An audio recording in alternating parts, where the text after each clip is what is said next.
قضية فاطمة الزهراء ضحية العجوزة الشوافة أو المشعوذة. السلام عليكم ورحمة الله تعالى وبركاته. اليوم جيت نتكلم على قصة فاطمة الزهراء اللي بلا شك الكل تابعها. فاطمة الزهراء اللي شافتها عجوزتها في المسجد واحد النهار وسولتها واش تبغي تتزوج بالولد ديالها، فقالت لها فاطمة الزهراء: مرحبا بك خالتي في دارنا، تجي وتعرفي على والديا. وفعلا جات السيدة برفقة الابن اللي غادي يصبح زوج فاطمة الزهراء، وتعرفوا على العائلة. دامت الخطوبة لمدة سنة كاملة. من بعدها تزوجوا الشابين، ولما عاشت معاه فاطمة الزهراء وانتقلت معاه إلى بيت الزوجية اللي هو بيت العائلة، هنا اكتشفت فاطمة الزهراء خباياه وبلاياه العديدة، حيث عرفت أنه يتعاطى للمخدرات، وأنه كذلك يطلب منها ممارسات شاذة أي محرمة. ولما رفضت فاطمة الزهراء فدائما كان كيتعدى عليها بالضرب والتعنيف. وللأسف تقول فاطمة الزهراء في لقائها على منصة اليوتيوب مع مغارب نيوز أنها حملات للأسف بالبنت ديالها بعد فترة وجيزة جدا من الزواج. ولما تكررت سلوكات الزوج العنيفة مع فاطمة الزهراء، فأخيرا قررت فاطمة الزهراء الهروب والخروج من بيت الزوجية، وأنها تطلب الطلاق حتى تبتعد من هذا الزوج المعتدي على حد قولها. واليوم هي كتقول أنها كتعاني ضيق العيش، لأن الطليق لا ينفق على الابنة وما كيسولش في الابنة ديالو ولا حتى كيشوفها. وفاطمة الزهراء الآن تعاني بوحدها لوحدها في تربية الابنة.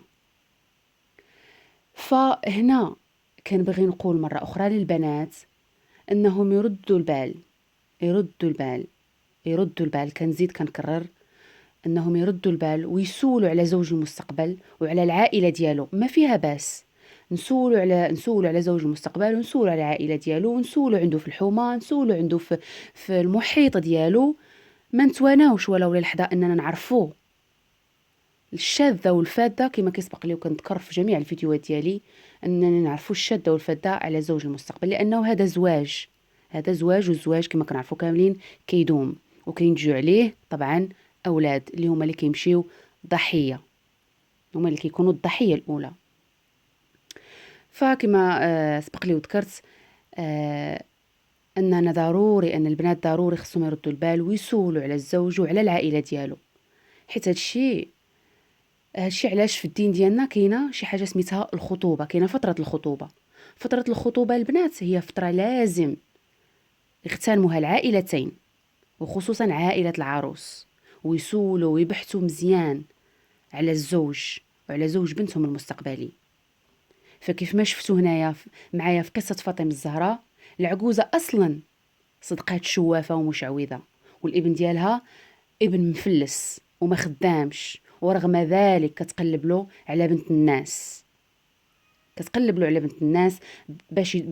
باش تزوج ولدها وتهنى منه، وتجيب هاد بنت الناس هي اللي تتعذب مع المفلس ديال ولدها. فكنبغي نقول لمثل هاد الامهات المشعوذات اللي ما كيخافوش الله انهم يتقوا الله في بنات الناس، لان حتى هما راه غيكون عندهم بنات، وراه الدنيا دواره، يوم ليك ويوم عليك. وفي الأخير ما كيبقى لي إلا نقول لا حول ولا قوة إلا بالله العلي العظيم. كنتمنى أننا كاملين نستافدوا من هذه القصة اللي هي قصة فاطمة الزهراء. والسلام عليكم ورحمة الله تعالى وبركاته، إلى فيديو قادم بإذن الله تعالى. السلام عليكم.